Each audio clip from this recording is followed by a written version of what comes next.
this could very well be the story I don't get to tell because I die telling it. He said, oh, they said they're going to kick your ass, where if they were to stab you, then you would have to pay them. I said, well, that doesn't sound like I'm fine right now. I'm blind in both eyes. And I'm like, dude, I don't understand what's happening right now. And so I start coughing, and I look in the sink, and I'm coughing up blood. Like, this industry eats people up, literally. I watched my 37-year-old friend die of cirrhosis. It's not going to take mine. And I'll be damned if I just sit back and wait for it.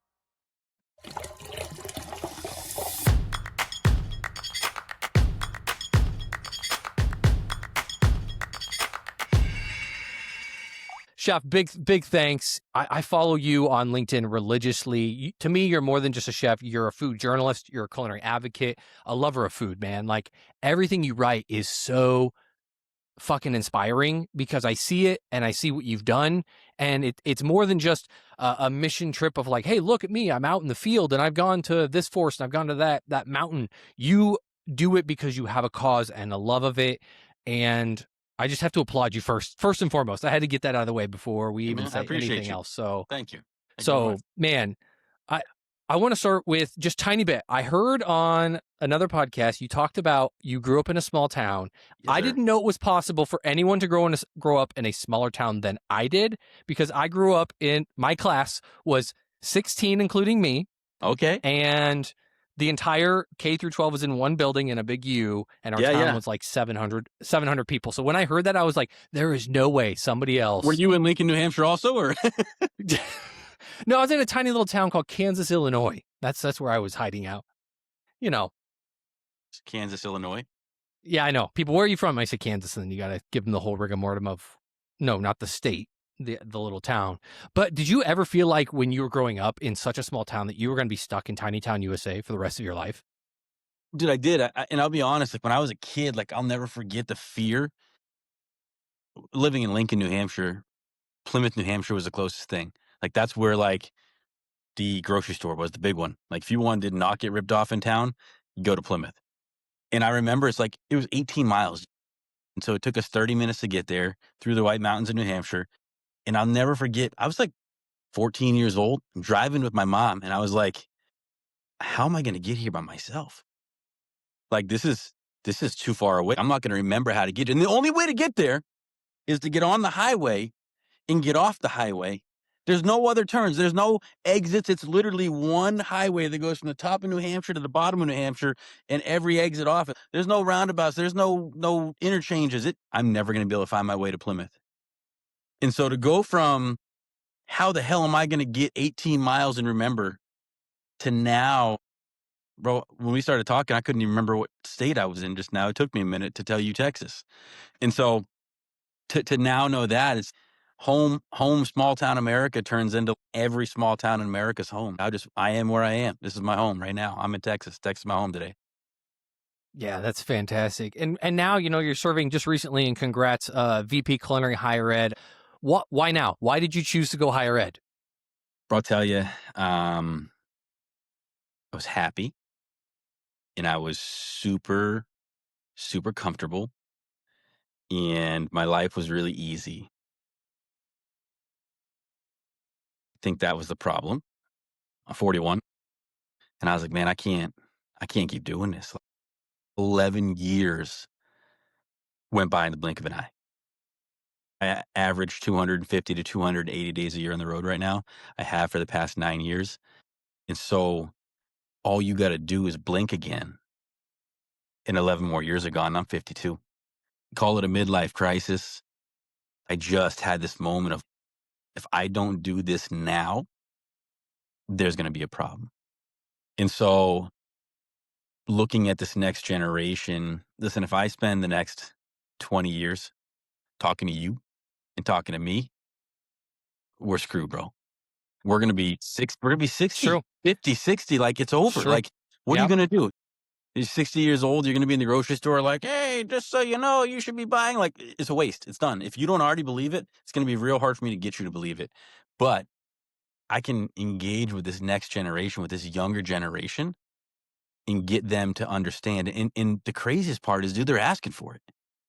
When I was a chef, dude, 20 years ago, sustainability was, I don't want to offend anybody, but like people be like, man, you're just a hippie. Like, get out of my face. Like, it wasn't a thing. And so now it's this movement, right? This renaissance of people that are like, we've broke it. And I think it's got to do with everything else being broken right now. It's just a shit show from top to bottom. And so now it's like, well, how can I affect my life? And my life is I can eat better.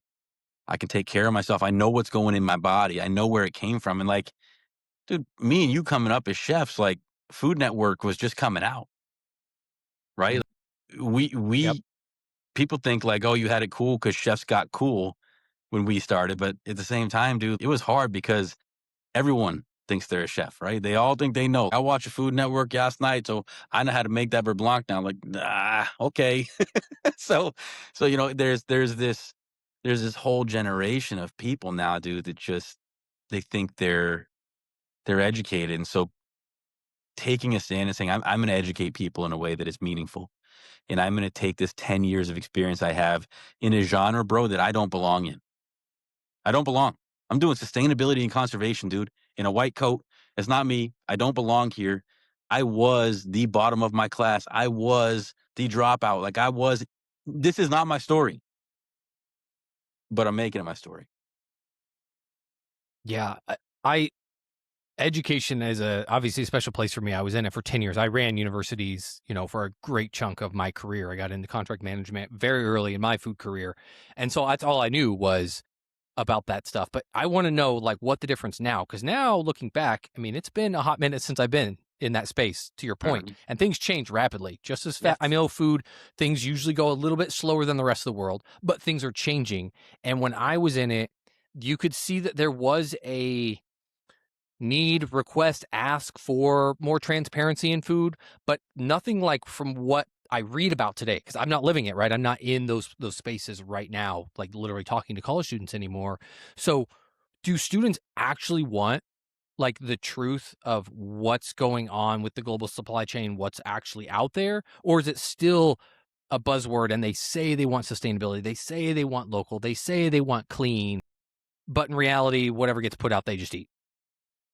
I think they really truly believe in it.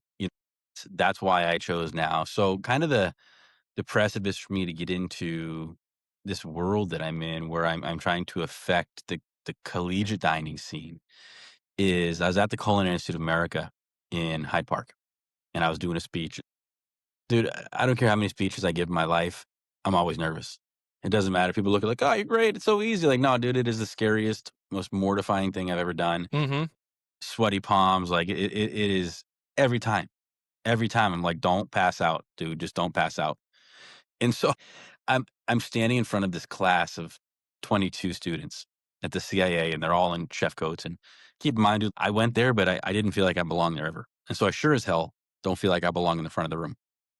And so I'm talking to them about seafood and about mangrove black tiger shrimp and the project I worked on in Vietnam. And they're like, I see them talking to each other, and I'm like, man, they're just making fun of me the whole time. Like, no, they're bagging on me right now. And so they're staring off, a couple of masks and like kind of smart ass questions. Well, not everyone can go to Vietnam. What do we want to what do we do if we can't, get trips like you, We don't all have opportunities like you. What do we do if we don't have the opportunity you had? I'm like, man, these guys aren't getting it. I was at the front of the room and more than half the class stayed. And we probably spoke for another 45 minutes. And it was this moment of like, I thought they weren't listening. I thought they were bagging on me. I thought it was a lost cause. I thought I was talking to a wall. But they were talking about all the stuff I was talking about. They were so excited, they couldn't wait till the end. They were so engaged, they couldn't sit still. They wanted to ask questions, and I realized that, like, this is the time. This is the generation. They want it more than ever. Like, they are gonna be the ones that are talking shit to us later. Like, "What are you doing? Like, are you still eating that garbage shrimp? Are you still using plastic? Are you still not engaging with sustainability and conservation in a meaningful way in your everyday life?" Like, it's not always about, like, seafood, man. It's an entire system. And so to your point, like, yeah, bro, I think they're more engaged now than they ever have been. And what do you Like, what is it at their core that wants to make these changes? And to your point, and like maybe dig in, like, is it sustainability? Is it regenerative agriculture? Like, what is it that they want to do? Because there's so many pieces to the food supply chain, and obviously you can only change so much. But what is it? What were the students saying? What were they? What was it that was making them drive and want to make changes and have these conversations? The ability to make change. And I think that is the differential, right? Like when we grew up, for me, like I didn't think I could make a difference, dude. Like we didn't have platforms. There's no podcast didn't exist when I was a kid, bro. Like you listen to the radio. Like I tinfoiled my radio, bro. Like like we didn't have the opportunity to have a voice like this generation does. Their voice carries. You can get 15, 16, 17-year-old kids with 1 million followers on social media. Yeah, Bro, it's they have a crazy. voice. They have a voice. It's not like I wanna go save the ocean is driving it. It's not that I see the Pacific garbage patch and I realize it's a problem. All that stuff's existed forever. This generation goes, "If I want to, I can make a difference." We never had that. Nobody ever said, "Hey, Jeff. Hey, Matt. If you guys go on the radio, someone's gonna listen." Nobody. And if somebody would've been like, "If you start a website, you could have 1 million followers one day and you could make a change." Like, these kids get on there, and TikTok and Instagram and Facebook, they make a difference, dude. And so, the answer, I think, is because they can. Because they can see people around them, the same age, making change, And they hear people like you and people like me listening and going, "Hey, these guys want it. We're hearing what they're saying." And they're gonna listen to this and go, "They heard us." Someone will listen to this. Someone's going to listen to this podcast and go, "I've been talking about that forever. These old dudes are listening." Like, it's going to happen, So I just, it is, the world is alive and listening. And there's this opportunity to literally be the drop of water that starts the whole wave. Yeah, it's hard to think. It's crazy to think that we are the old guys, even though Yeah, it we're hurts. right It at that hurts. 40. You know what I Yeah. mean? Yeah. It's like I've always viewed myself as the young guy and the vibrant, up and coming, whatever. Yeah. Again, I didn't go fine dining route, but like just up and coming. And now you look back and you're like, nah, I not that we're old, but we're on that precipice of it Yeah. going over, and so now it's We have just to not hand the we're not the torch. young bucks anymore. Yeah, Yeah. yeah. Yeah. We have to hand the torch, man. I don't want to wait till I'm 60 to hand the torch. You know what I'm saying? Like, I want to hand it now, ignite the fire in this next generation so that I can sit back at 50 and go, man, that was a life well lived. I've made an impact. And look at these guys go. They're going to look at us and go, man, they listened. It'd be nice to look at them and go, hey, they actually listen. We always had the drunk uncle, right? He's always saying, he's like, oh man, don't do this and don't do that. And I would have done this. I want to get this stuff out before I'm drunk uncle age. You know what I'm saying? Before they stop listening, we still relate to this age. They look at us and go like, oh, I can see myself doing what you're doing. I can see myself as your age. I hope. I think they think that. Yeah. What's your plan to change the higher ed food scene? I know at an operator's level, right? When you run the university, you have some control because usually you're really close with your partner, the university, and so you can kind of push some agenda change. But when you start talking about big contract management, I hate to say it, red tape gets involved a lot. There are a lot of corporate politics that come in that space, having been in it. So how are you going to make those changes, or what's the plan? How do you actually inflict from all the experience that you've taken over all these, these past 11 years, how do you actually inject that into this scene through, contract management? Bro, I think the biggest piece I've realized in overall, right, whether it's cultural attractions or education, and it, it's telling a story. Like, if you, there's no red tape in telling stories. I can explain it all day long. I can build momentum. I can build desire and need and people to ask for this stuff. Sure, when you come up with these ideas that are left field, it's real hard to justify like why it's worth it, right? It's real hard to say, We need to engage in sustainability because I think so. Sure. But we're at a stage where it's not about me. I'm the tool for the students to use. I'm the tool for the clients. I'm the tool for the company I work with, where I can sit back and go, let me engage in these storytelling opportunities for you. Let me get this word out there. Like, serving seafood watch, green best choice seafood inside the cafes, or serving fresh, never frozen beef, right? There's these things where the stories just need to be told. Walk into some of these cafes and like they're eating smash burgers, like literally the beef's balled up, they're crushing them on the grill, like the fries are hand cut, blanched, fried again. There is this like it's happening. The pickles are house made. Like it just reads hamburger. And it's like, wait a second. We're not telling the story. Like we're doing the work. People don't even know how lucky they are. Like when I was in college, bro, it was burger reel time. You know what I'm saying?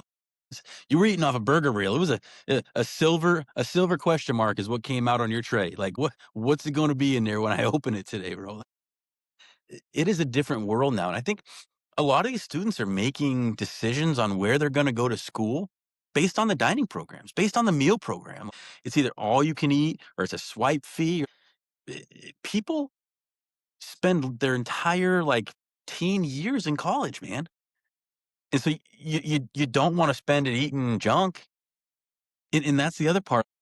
Bro, we ate Pop Tarts and, ramen noodles and every Cheetos and fluorescent this and bright orange that and bright red this and yellow and green and every color with a number after it, bro. Our parents didn't care. And mine didn't. Yours might have, but mine didn't. You got what you got. That was, bro, Surge for real? Like, Surge. Oh my God. glow in the dark, bro. Come on. And we drank it. These guys are engaging with a food in a way that we didn't. Right? They're reading labels. They're asking questions like, why is there petroleum in my food, bro? That doesn't make sense. Why is the number one ingredient something I can't pronounce? It doesn't make sense, right? Like I just, it's a hell of a time to be in food service, and it's a hell of a time to be working with this generation. Like I am like you. I don't look at myself as the old guy. I say I'm the old guy to ground myself and remind myself that I'm not that young anymore. But I also I want to engage with these guys because they're fun and they're cool and they want to understand it and they keep me young. Like they keep me asking questions. Hmm. Like you get set in your ways at a certain age and you start, can't teach an old dog new tricks. Like that's bullshit, bro. You absolutely can. I'm learning every single day. And that's been kind of my mantra this past couple of years. I'm going to reach out to everyone and I'm going to ask questions to anyone that'll listen, and whether it's the commissioner of the maritime for the United States or the head of Seafood Watch, or it doesn't matter. I want to know why. You get hit by a car tomorrow, just enjoy it. I literally just came down. I've been running around all day and I stopped at a barbecue place because I drove by and I'm with another guy. I was like, dude, there's a line outside that barbecue spot, probably 80 people deep. I said, I've never seen that in my life. And so he turned around, got in line, and as we're walking up, there's a piece of butcher paper hanging on the door, and the lady at the front keeps coming out and writing, sold out, sold out. Like, I'm like, bro, there's gonna be nothing left when we get there. And so, like, as I'm getting closer, he's like, 7 pounds of brisket left, 3 pounds of brisket left, 1 pound. I was like, oh, come on. And I'm like, 2 people out. And I get up, and the lady in front of me, she goes, I'm sorry, guys. I'll take whatever brisket you have left. I was like, bro, you for real? And so I happened to wear my chef coat, which was my only saving grace because the guy in the back was a chef and he looked at me and he goes, I got you. And so she went and he goes, I got 2 left. Nice. That's it. And he hooked me up, but I literally got the last sandwich. But it was like, I'm just enjoying where I'm at and being in the moment and like just going with it, man. Like you never know what tomorrow's going to hold, And so I dive in to anything, anywhere. And you can see that through your writing. LinkedIn is how I consume what you have to offer. And I truly believe that you are a part chef, part journalist, part culinary advocate from the way that you convey your message, when you're writing those posts, who's your audience? Like, what are you thinking about when you're taking a picture from wherever it is? And sometimes it's the simplest of pictures, and then other times you're knee deep, goddamn, in a freaking jungle in Ghana. But the messages are so clear and come through so well. So I guess the question, who's your audience? Like, who are you writing to, and how does that inspiration come just so naturally? Yeah, I would say the moments I share, I try and share the most real moments. And so I think that's the difference. Like you'd be hard pressed to go on my LinkedIn and find a staged moment because I while the pictures are there, if I'm really uncomfortable, I'm like, hey man, do me a favor, take a picture right now. Cause I'm like either super nervous, super anxious, super uncomfortable, super out of my comfort zone, lost. You know what I mean? Like I was eating crawfish at 10:30 last night in Shreveport right after I landed, and I'm like sweating. My fingers are dirty. I'm like covered, and I sent it to my ma, and she goes, "That is the most unattractive thing I've ever seen in my life." And I said, "I know." I said, "That's the point. When are you ever gonna get to see? No one sends the unattractive stuff. Everyone's like, here, look at me. I'm peeling a crawfish. Like your fingers aren't clean when you're peeling crawfish. That's not what happens. You're not sweating when you're eating boudin. Like it's making your eyes sweat, and you're like, okay, I can probably make it back to the house because you got the meat sweats. Your guts are in a absolute bind. I'm eating something called swamp sauce, bro. Come on, that ends one way. That literally ends one way.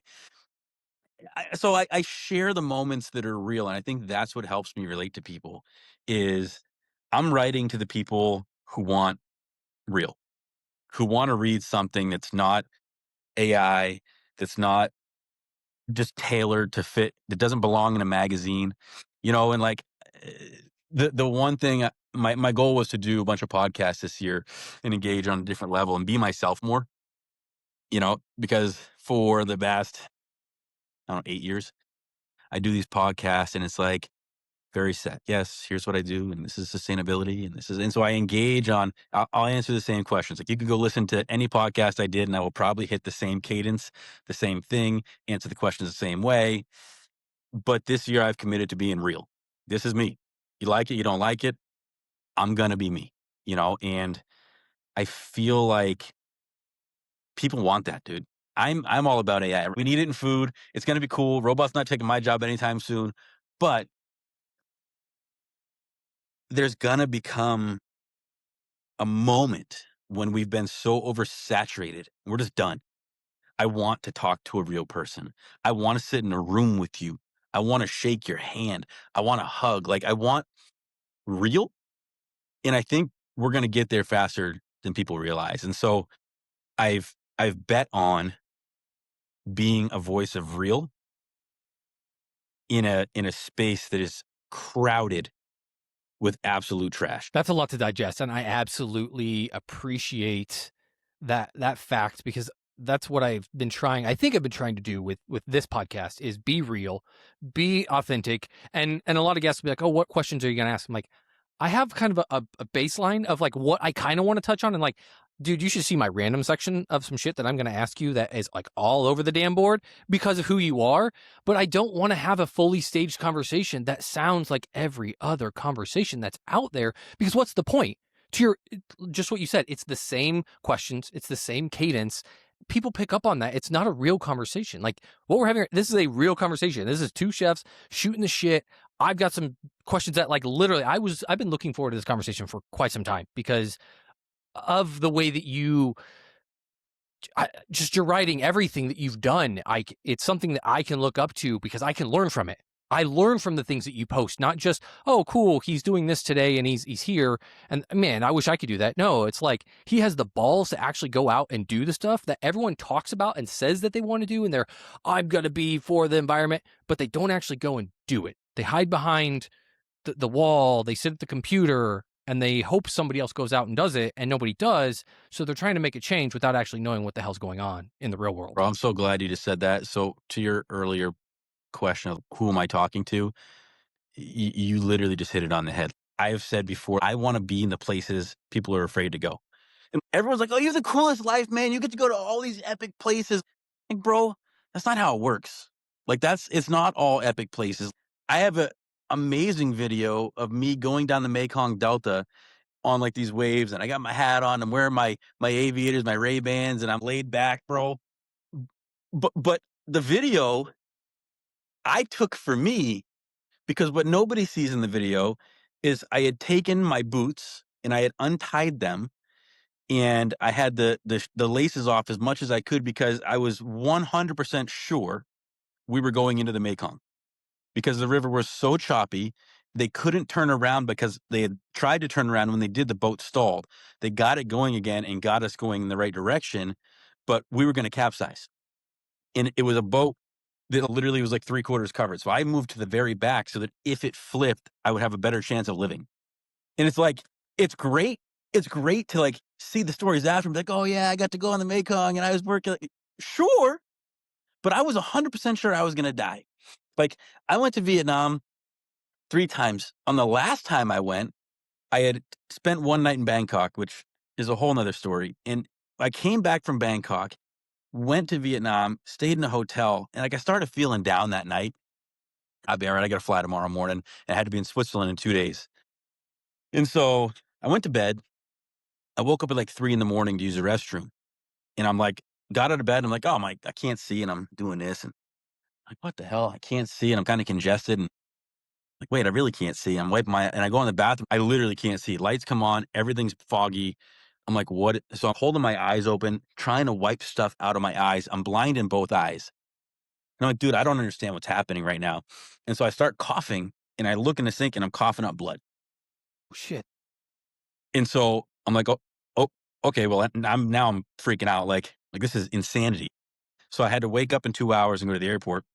Meanwhile, I'm stopping over in South Korea, which is like, if you've been there, they've got thermometers in the ceiling that are like lidaring your head to make sure that you don't have a fever. I'm like, no, I'm getting stopped in South Korea. This is where it all ends. I'm going to die. So I get finally to South Korea. I go, they have a little pharmacy. I'm like, hey, you have something for my eyes? He goes, oh, pink eye. And it gives me this little bottle. And I was like, you sure this is for like my eyes? He's like, yeah. I said, not like birth control. Like I want something for my eyes. And so I make it back to the US and I go to my doctor and I'm like, hey, bro, I got to be in Switzerland literally the day after tomorrow. I think I'm dying. Can I come in? He's like, sure. Turns out I caught some virus and it was an infection in my chest and in my head. And my nose and my sinuses are so backed up, it was pushing the snot out of my tear ducts. And so Oh my my eyes were God. filled with snot. My chest was inflamed. The blood was everything that was just inflamed. And I was coughing in my chest. And he's like, well, if you're going anywhere but Switzerland, I tell you, don't go, but they've got good medical. So you're good. Gave me a couple shots, put me on some antibiotics and sent me over. Um, and then Delta lost my bag and I didn't have my antibiotics and that was a whole different story. But yeah, I mean, the stories are great, right? But like you said, I go and it's real. Like these are real things, dude. Like this is really happening. And 9 times out of 10, when I am there, I am like, I shouldn't be here. I shouldn't be doing this. Like this could very well be the story I don't get to tell because I died telling it. And I'm in these situations, like you said, because I believe it, dude.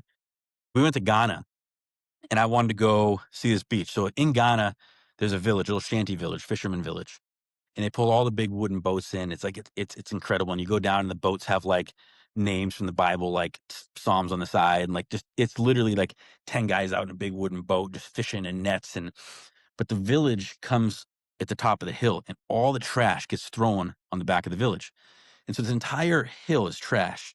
And at the bottom of the hill is the ocean and the fishing boats and the fish. And I was like, I need to see it. And my driver's like, yeah, you shouldn't go there. So I understand. I said, but I need to see it. He's like, yeah, but it's not safe. I said, can you bring me? He said, I'm not going to bring you, but I know somebody who can. Okay, that sounds safe. So I meet his buddy down there and we go down into the village. And as we're getting down, people are like, you need to pay us if you want to go down farther. It's not happening. So the guy negotiates and we get down. And I'm walking around and I take a picture of this village, of this trash. I mean, literally, it's trash to my neck. And people sleeping on the ground, sleeping on the trash. There's dead sharks, literally just like in the trash, like just crazy. And I turn around and there's this commotion behind me. And the guy who brought me down is arguing with one gentleman, huge dreads, massive human being, definitely kicked my ass. And I'm like, "What's going on?" He's like, "No, no, you're fine, you're fine." I said, "What's happening?" He said, "You're fine." "Okay." I turn around, there's like 3 more guys, they're all around him now yelling. So I walked over and I said, "What is the problem?" He said, "You're fine." I said, "Can you explain to me? Just translate for me, please." He said, "Oh, they said they're going to kick your ass, or if they were to stab you, then you would have to pay them." I said, "Well, that doesn't sound like I'm fine right now."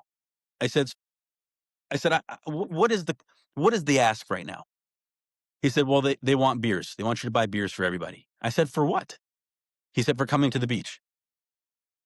I said, "I'd be more inclined to buy beers for everyone if they cleaned up the beach, and I'll help." And so we sat down and talked for probably 10 minutes. I asked a bunch of questions, and then they walked me to the car, literally threatening me the entire way through my translator. Um, and I did not give them money. And it was this moment of like, I it could have been then, right? Nobody would have known if Matt Beaudin got stabbed in the neck by a broken beer bottle on a beach covered in trash in Ghana. Nobody would know. It would have just been a story I didn't get to tell. But it's these moments of like, what was that for? I'm telling that story now, and that's what it was for. It was for people to realize that those beaches exist and that trash ends up here, and those people have no options, and that is the only option they have, and they need help. And there is these places in the world that, to your first question, like, do you ever feel like you're going to get out of that small town? Like, they have no hope of getting out of that small town, and so they're drowning in trash, and the world has failed them. Hmm. And so from my small town where I got out, I feel like it's my job to use my platform to tell the stories of these people who, no matter how hard they fight, will never, ever get the platform that I have. And so it would be selfish of me to use it for myself. And so that's why I go to these places, because there's stories that need to be told. There's people who need to be heard. There's voices that will never, ever, ever make it out if I don't take them with me. Where did that initial itch come from? The the going to these places and someone tells you, "Hey, there's, it's where the trash is," and then it just instills in you that says, "I need to see it for myself." Where do you think that itch, and going all the way back in all these different stories, where did that come from? I think there's something broken in me, Jeff.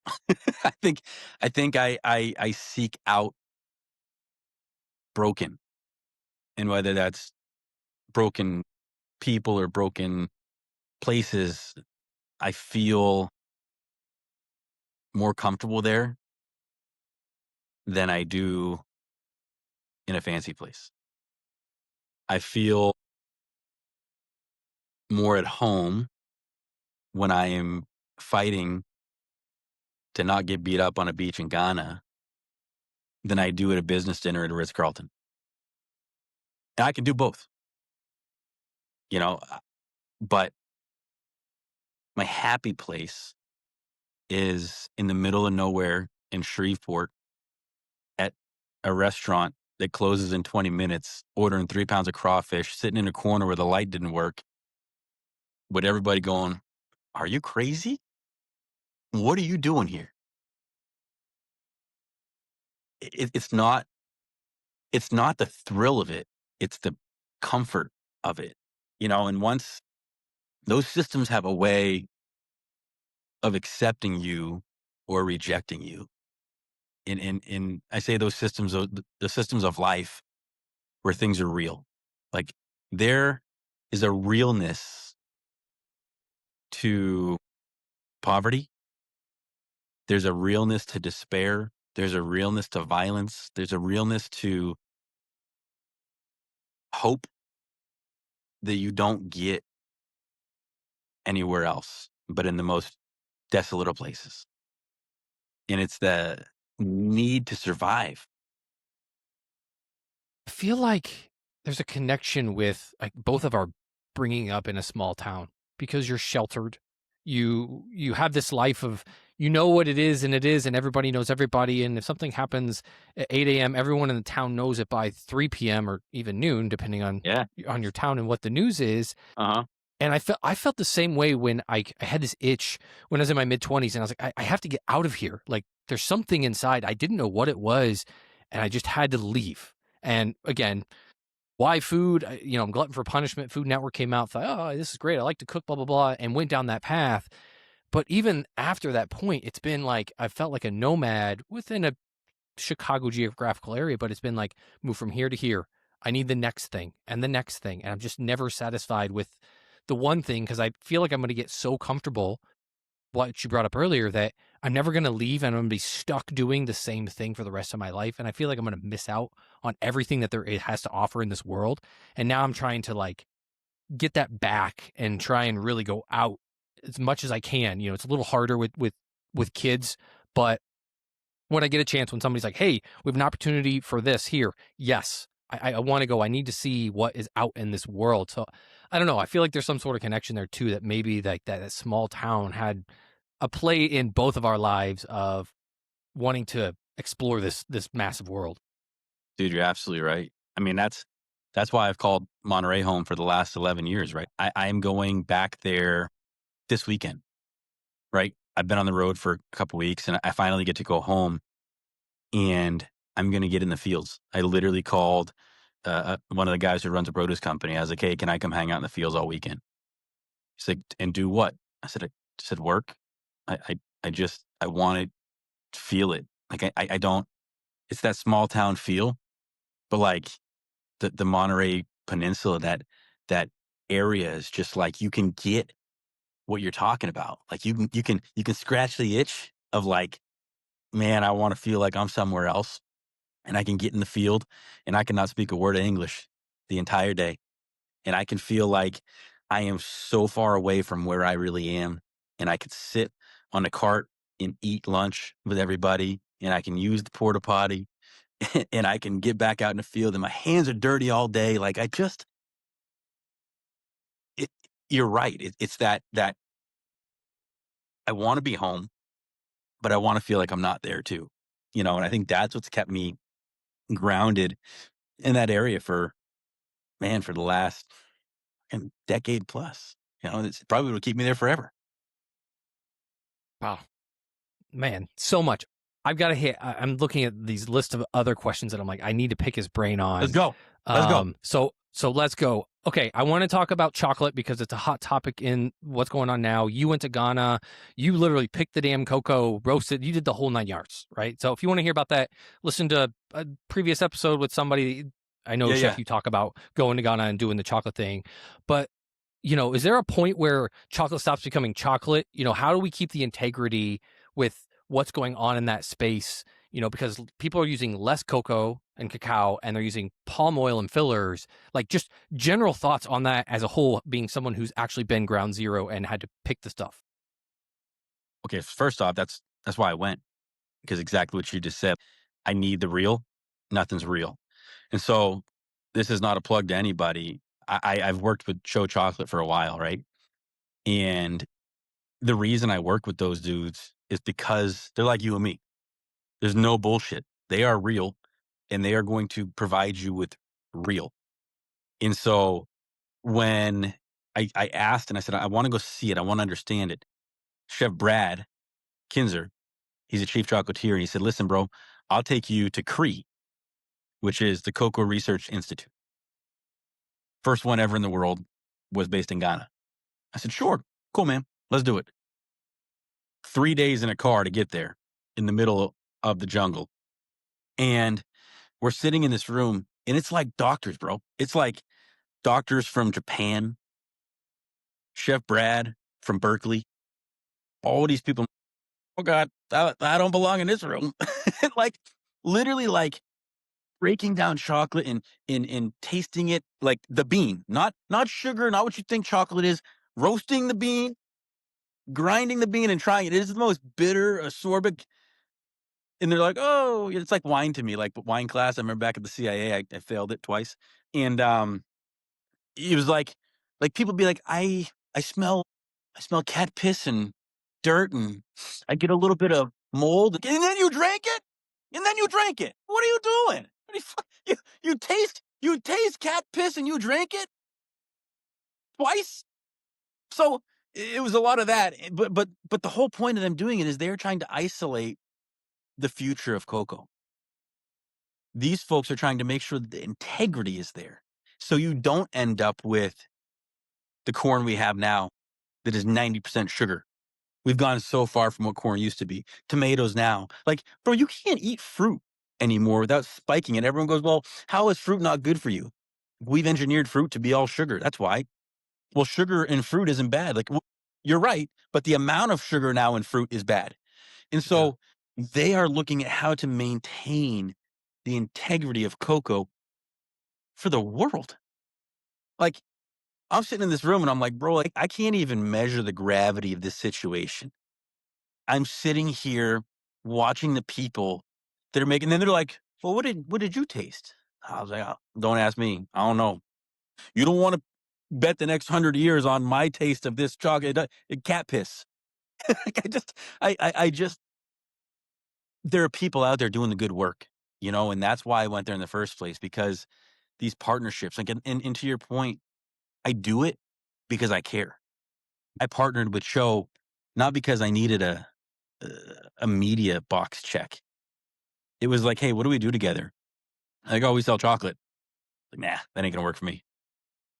He's like, well, what do you want to do? I was like, maybe we could make a chocolate bar. And the chef's like, yeah, let's do it. We've never done that. Let's do it. I was like, all right, cool. He's like, what do you want to put in it? Like, I don't know, bro. We looked at everything from putting acorn powder, which, by the way, you meet the most interesting humans you will ever meet in your life when you try and find acorn powder flour in California. It is like, yeah, bro. Like, it's some, like, they're out there. They're out there. Like, I don't even know if I can put that acorn powder in anything, because I don't trust that it's just acorn powder, man.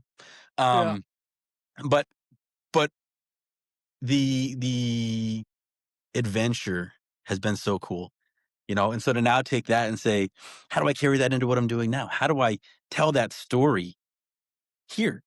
Like, the general misnomer, dude, is like sustainability costs a lot more. It doesn't. The shrimp I got in Vietnam, it costs the same as shrimp here. The chocolate from Cho costs the same as a competitor, right? Like, it doesn't cost more to do the right thing. What happens is people sell it for a lot more. Hmm. So you go to a restaurant and someone goes, well, this shrimp is sustainable. We're going to call it sustainable. We're going to charge $48 for it. That shrimp was still $9 a pound. You could have got away with 36, but you sold it for more because you were greedy. And so now the guest thinks, well, sustainability is just expensive. Like, no, the restaurant you went to is greedy. The grocery store is charging too much. Ability is not expensive. Where you spend your money is the problem. Yeah, when you can find the happy medium balance, I know that's something I did in my career in the education space. Is we, especially in my last university, we brought in local regenerative farm, and we were doing beet. We had to find a happy medium, right? I couldn't do every product under the sun; it just wasn't feasibly possible. But we started with burgers, then we went to whole muscle beef, then we went Mhm. whole muscle pork, then we tried Yep. to push it a little further and add in like turkey, and we started looking at the numbers and go, can't do it. Like it's Yeah. just going to break us because now we Yes. can't hit the numbers that we need to hit, but at the same time, we weren't optimizing for the most max amount of profit. But what the byproduct was is more students were eating, participation rates were up, more Mhm. kids were buying. Why? Because it's good quality food. And so now sales are going up. It's offsetting the costs of, yes, it was a little bit more, nothing egregious like you had said, where Yeah. it was double, triple the price. It was the farm was very responsible in their pricing. It's all vertically integrated, and it was like, yeah, we can make that happen. So that was our piece of doing it, and allowed us to do But so you have much to tell the more. story. You have to tell the But you have to story. tell the story, because if you just charge more and say it's sustainable, it means nothing. If you and I own a restaurant together and we charge more for shrimp and we say this shrimp comes from Vietnam, it's from a mangrove down in the Mekong Delta, there's no feed, there's no chemicals, there's no destruction to the mangroves, that immediately makes it better than 99% of the shrimp out there. And your money, the socioeconomic impact that it is having in Vietnam is massive. There's now a bridge that goes across the towns that gets people to school and they can use for the hospital. There's people who died because they couldn't get across the bridge because there wasn't any way to get them across in a wheelchair, and so they died at home. Your shrimp that you're buying has a difference. Like, you need to tell that story, or it's How just does a it's how does a greenwashing. restaurant how does a restaurant tell that story though, right? You have you put up a flyer, you do whatever. When people or diners are there, how does a restaurateur, this is like practical shit, actually tell that story in a way that makes someone go, I'm going to choose this dish or I'm going to choose this restaurant because of some of their practices? That is the biggest challenge, right? You and I both know. And it remains the challenge to this day. If you and I could figure it out today, by God, we'd be not working tomorrow. And so I think it's, you have seconds, right? If you're in a cafe in a quick service line at a cultural attraction and you have 5 kids, you're like, I'll take one of those, one of those, one of those, one of those. I'm out. I don't care about your story. I want to sit down. And so it's in a lot of things. It's completing an entire global picture for your operation, right? Yes, it's on the menu. Yes, your servers are talking about it. Yes, your chef is coming out and asking people how it was. Yes, you're doing podcasts. Yes, you're doing social media. Yes, you're investing in the time to go check these things out, to work in Vietnam, to do whatever it takes. Like, I just don't buy the fact that like people can't do it. Like, I'm not financially well off, bro. I'm not independently wealthy by any means, dude. I invest the time to do these things because I believe in it. I believe that what I'm doing is going to make a difference. And then other people believe in it too, right? Like, this conversation is happening because you take the chances. I take the chances, right? You're doing a podcast, bro. You're a chef. What are you doing a podcast? Like, it doesn't make sense, right? That's the people probably tell you you're stupid. Same people tell me I'm stupid for standing in the mud in Vietnam. Oh, what are you doing? That's dumb. Like, to you, but I think I can change the world. Yeah. I honestly believe it. I know I can. It's the same reason you're doing what you're doing, because you believe people want to listen to you. That's a thing. And you believe it's important to get stories out to people. If you didn't believe what you believe, and I didn't believe what I believe, eh, then they win. But Wow. those same those You're those same you're right. those same people are listening to us. You know, they're just mad. Yeah, yeah. Yeah, exactly. And they don't, I don't know. They get pissed when they don't do something with their life and they are 80 years old and they look back and like, man, I wish I would have. The regret that sets in. And that's one of my biggest, I don't have a lot of fears. I don't think, like, my kids always ask me like, Dad, what are you afraid of? I'm like, I don't know. Like, I'm not afraid of dying. I'm not afraid of spiders. I'm not afraid of snakes. I'm not afraid of like all that. But I am deathly afraid of regret Yes. because of what could have been if I just Yes. have tried. Even if I failed, at least I tried and said, I tried it, it didn't work. Oh well, like it wasn't my destiny to be a top podcaster or a top media type person. Maybe it's going back to a kitchen or back to the environment that I went, but at We least ain't I going gave it a back. shot, We you ain't going know? back. Yeah, 100%, dude. Fear of doing nothing is my biggest fear. Like, you can't do nothing, right, dude? And you've been in this industry your whole life, right? How many people have you watched die? Like, I'm 41 years old. You know how many friends I've seen die? Like, dude, I watched my 37-year-old friend die of cirrhosis. He thankfully got a liver. He died twice on an operating table. He literally called me while I was at work. He's like, "Hey, man, I'm all done. This is it. They're telling me I'm not going to live through this. I have cirrhosis." 37, bro.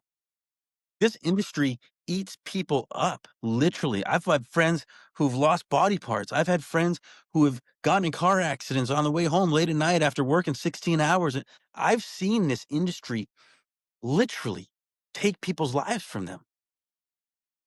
It's not going to take mine. And I'll be damned if I just sit back and wait for it. My biggest fear is the same as yours, which is doing nothing. And so I wake up every day and I hit it and I run and I go to the places that nobody else wants to go. And they wonder, like, is it really like that? Like, yeah, it's really like that. Like, bro, I'd love to, when everything's done in the Middle East, go to Iran and show people the food and show people that people are real. The shit you're seeing on TV is one thing, but we're all people. We all Mhm. eat, right? We all have to drink. We all have to sit around a table, and the conversations they're having right now, pretty shitty around their table, right? But I'd love to show people that table. to see that like they're no different than you and me. And so I think that food has been that vehicle for me, dude, to like show people that people are real. And whether it's sitting on a front porch with somebody on their hut in Vietnam or working in Rwanda in a mud hut, there's more mud huts in the world than there are nice houses, you know? But for us, we think everybody lives like us. We think everybody gets water out of a bottle and everybody flushes a toilet and everybody turns the light out before they go to bed. And that doesn't happen for most of the world. Those are all question marks.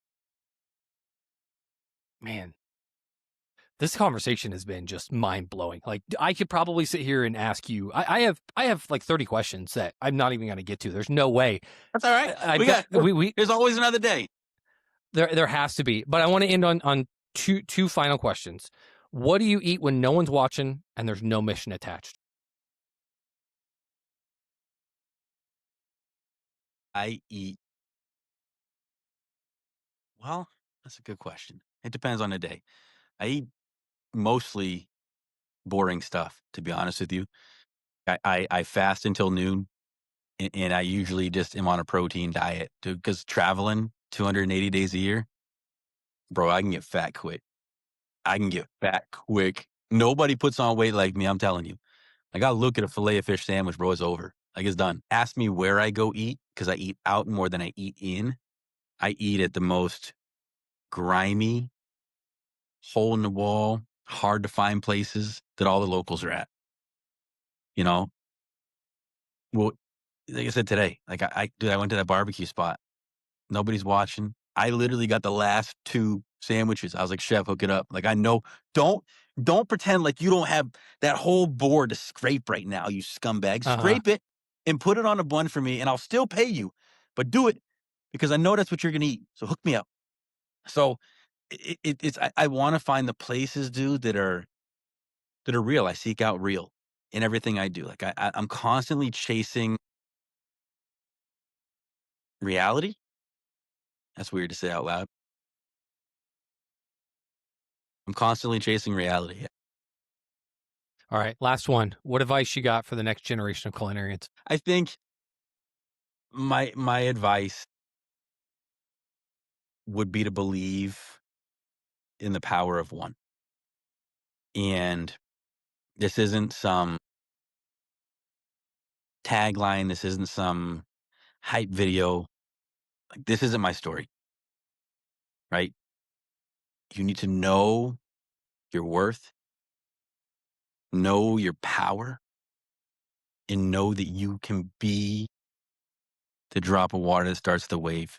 And Jeff, whether it's a chef who turns into a podcaster and gives platforms and becomes a voice for millions of people, or a chef who's talking about saving fish, or a chef in the picture behind you who used their voice to change the world.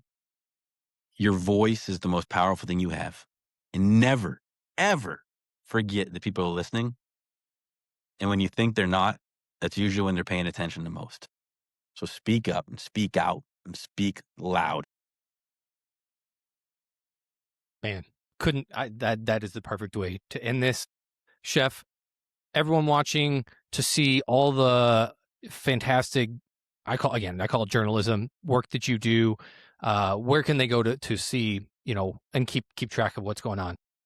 Yeah, I do LinkedIn and LinkedIn only. I'm a firm believer that it's turned into a platform that is educational. Uh, I love being on there because I can share my raw thoughts. That is the best place to find me, best place to keep in contact with me. You can reach out to me through LinkedIn. Always willing to have a conversation, always willing to talk about all things food. Um, and I would welcome a conversation with absolutely anybody. Yes.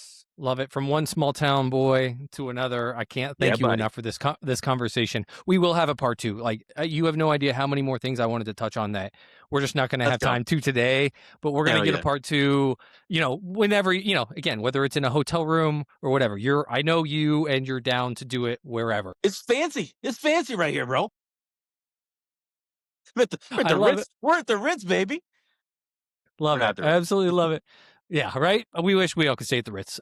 Chef, thank you again so much, everyone listening. I will drop, obviously, the LinkedIn, and you must follow and read what Chef Matt has to say. It is inspiring. It's powerful.